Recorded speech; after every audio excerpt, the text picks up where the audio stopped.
For more than 40 years, the Tavares family has run this supermarket in El Hatillo, Venezuela.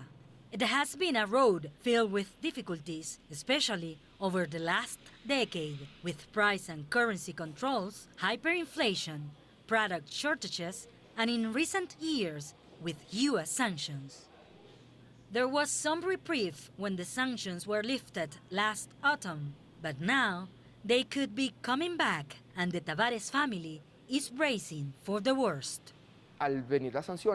When sanctions come, they will definitely tighten the economy again. The money in circulation will be reduced. I think it will affect not only food and groceries, but all areas, because people are going to reduce their consumption again, since they will not have the ability to pay.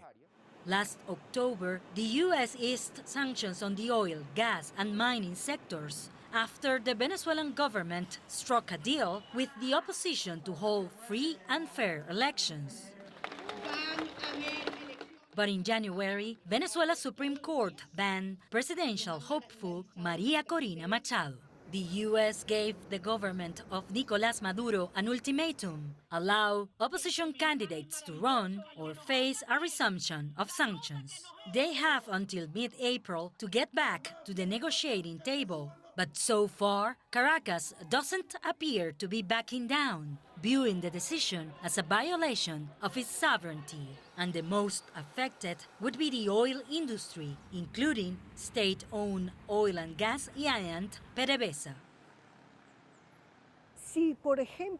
If PDVSA's license is taken again and we return to the previous situation, in this year alone that would mean that PDVSA would stop receiving $2.3 billion in a country with all kinds of hardships. I believe the main problem here is knowing what the main issue is to tackle. Petroleum is the core of Venezuela's wealth. Between 2014 and 2021, the entire economy contracted by about 80%. When oil sanctions were imposed in 2019, PDVSA's exports declined, as well as the country's revenues. According to the economic research group Ecoanalítica, the Venezuelan economy will grow about 10% by the end of 2024.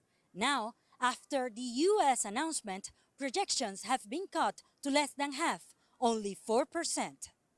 Although the sanctions do not directly target sectors such as food or manufacturing, local merchants say they have had a ripple effect. Mechanic workshop owner Miguel Contreras says he has encountered obstacles when trying to import spare parts for his business.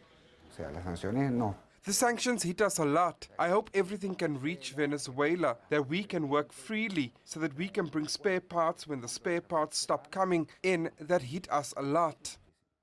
While it appears another year of difficulties is ahead, Venezuelans merchants hope they can at least keep their businesses open. Maritrini Mena, CGTN, Caracas.